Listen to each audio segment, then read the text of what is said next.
ভিড় কথাটির মানে কি? কেবলমাত্র এক সুবিশাল বহুবচন, না অবাঞ্ছিত মানুষের সমাহার? ভিড়ে যাওয়া বলে যে ক্রিয়াপদটি তৈরি হয়েছে সাম্প্রতিক, সেটাও যেন নিষ্কর্মার দল ভারী করার গল্প।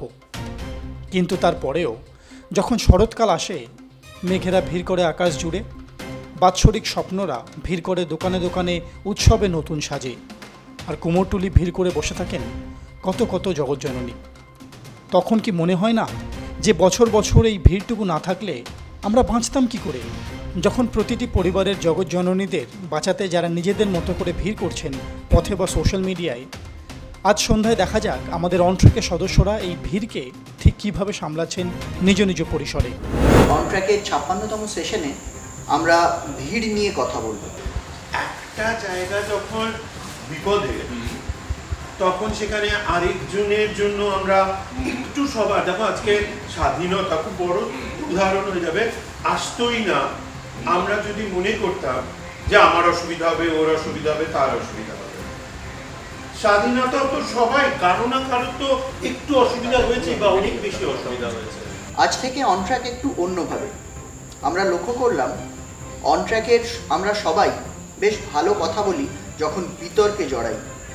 তাই আজ থেকে আমরা একটা করে শব্দ নিয়ে তাকে বিভিন্নভাবে প্রকাশ করার চেষ্টা করব। সেটা বক্তব্য পেশ হতে পারে, বা অনুনাটিকা বা তাৎক্ষণিক লেখা। বর্তমান পরিস্থিতি তাকে মাথায় রেখে আমাদের আজকের বিষয় হলো ভিড়। কোন ভিড় ভালো, কোন ভিড় খারাপ, এটা যে আমরা যা বলেছি তাই বলতে হবে তা না। হয়তো ওর মনে হচ্ছে এই ভিড়টা ভালো না, বা অন্য কোনো ভিড় হলে আরো ভালো হতো, সেটা একেবারেই নিজস্ব, সেটা একটা হতে পারে। কোথাও গিয়ে না যখন দেখি যে এই এই এই পার্টিকুলার এখন যে সময়ের মধ্যে দিয়ে আমরা যাচ্ছি, যখন রাত্রেবেলা হাঁটতে গেলাম সেদিন, বা পরে যখন ইস্টবেঙ্গল মোহনবাগানের দিনও আমি গেছিলাম, ওইখানে গিয়ে পুরো অচেনা লোক, কাউকে চিনি না, চারপাশে আমার যারা রয়েছে, মুহূর্তের মধ্যে ওই সেই স্লোগান দেওয়ার জন্যই হোক বা আমাদের পারপাসটা এক ছিল বলেই হোক, মানে এত সুন্দরভাবে সবার সাথে কানেক্ট করে ফেললাম। যতজন গেছিল তাদের সাথে খুব ভাল লাগলো ওই ভিড়টা। ঠাকুমার সঙ্গে পাড়ার লোকেদের কানেকশন ছিল ওই পুজোতে যাওয়ার সময়, আসার সময়, কি ভালো আছেন, হ্যাঁ ভালো আছি, তোমাদের কি খবর, এই অবধি। তো ওই হিসেবেই ঠাকুমা বলতেন, মানে এমনি মজা করার জন্যই। মানে আমি তখন 6 কি 7-এ পড়ি, আমি কর্মকর্তা তো নই দূর দূর অব্দি। তখন আমি হচ্ছি মানে পাড়ার পুজোর পিয়ন বলতে গেলে। এই চাটা নিয়ে বলে দেওয়া হয়, হ্যাঁ ওই বাড়ি থেকে চাঁদাও তুলতে, মানে চাঁদা তোলা রয়েছে, সব রয়েছে, যা স্লিপটা দিয়ে টাকাটা নিয়ে চলে আসবে। তাও একটা দুটো দিলে যদি ভুল করে ফেলি হিসেবে, তো কর্মকর্তা তো ছিলাম না দূর দূর অব্দি, কিন্তু ওই একটা মজা ওইভাবে মানে মনে রয়েছে। ওই জিনিসটা এমনভাবে হয়েছে, ওই ঘটনাটা যে আমার মনে রয়েছে। এবং প্রত্যেক দিন এখনও পুজোর সময় হচ্ছে ওই বারান্দাটা গিয়ে দাঁড়াই, খুব রিলেট করতে পারি। কলেজ যেহেতু সল্টলেকের বাইরে ছিল, তো বাসে প্রচণ্ড ভিড় হতো, বাসেই যেতে হতো। আর সেইটা তখন ভিড় অনেক আনকমফোর্টেবল সিচুয়েশনের মুখোমুখি হতে হয়েছে, তো সেটা খুব খারাপ লাগে। চেনা লোকের ভিড় আমার খুব ভালো লাগে, কিন্তু অচেনা লোকের ভিড় আমি একটু অ্যাভয়েড করি। যেমন আমাকে যেহেতু বাসে আসতে হয় রোজ, আমি 10 মিনিট ওয়েট করতে হলেও আমি ওয়েট করি যতক্ষণ একটা ফাঁকা বাস পাচ্ছি, কিংবা সেরকম না হলে আমি অটো ধরে চলে। সকাল টাইমটা খুব চাপের, তো আমি বেশিরভাগ টাইমে অটো করে চলে আসি। এর মধ্যে আমি নিজেকে একটু উপভোগ করি, অনেক ভালো লাগে। কেননা ধরুন আমি বাসে যাচ্ছি ভিড়ের মধ্যে, তখন একদিকে তো গরমের জন্য একটা অসুবিধার ব্যাপার আছে, কিন্তু তার সঙ্গে আমার পাশে যারা আছে তাদের নিজেদের মধ্যে একটা মানে দুজন যাচ্ছে, একজন একটা কথা বলছে, ওইটা না শুনে ও আর একটা উপরে কথা বলছে, এগুলো বলে কি। আর তখন চারদিকে যারা বসে আছে এরা কেউ নিজেদের কথা অন্যজন শুনছে কি শোনে না, তার উপর একটার উপর কথা আর একটা এরকম কথা বলে দেয়। আর যারা কি হয় তখন মনে হয় যে এরা সব জানে। যেমন কিছুদিন আগে একটা মেতে গেছিলাম, অর্ডারের জন্য গেছিলাম, তো ওখানে দুজন ছিল, দুজন কথা বলছে, ওরা সব দেশের সম্বন্ধে জানে। একজন যদি একটা কোনো কথা বলে, তো ভিড়ের মধ্যে ওই দুজনই সব কিছু জানে। যে একজন ফ্রান্সের কথা বলছে, আচ্ছা ওখানে এই হয়, এটা ওই খেতে হবে, সব কিছু বলছে। আবার জার্মানি চলে গেল, তখন ওরা সব কিছু জানে। কিন্তু ওই কথা শুনতে শুনতে সময়টা চলে যায়, গন্তব্যস্থলে এই কথাগুলো সব শুনতে শুনতে তখন একটা টাইমে বাড়িতেও চলে আসবে, যেখানে যাচ্ছে সেখানেও পৌঁছে যায় ঠিক টাইম মতো। তো এবার সবাই বলছে এই মেয়েটা কেন তুমি এখানে উঠেছো, এটা রিসিভ দিতে পারছো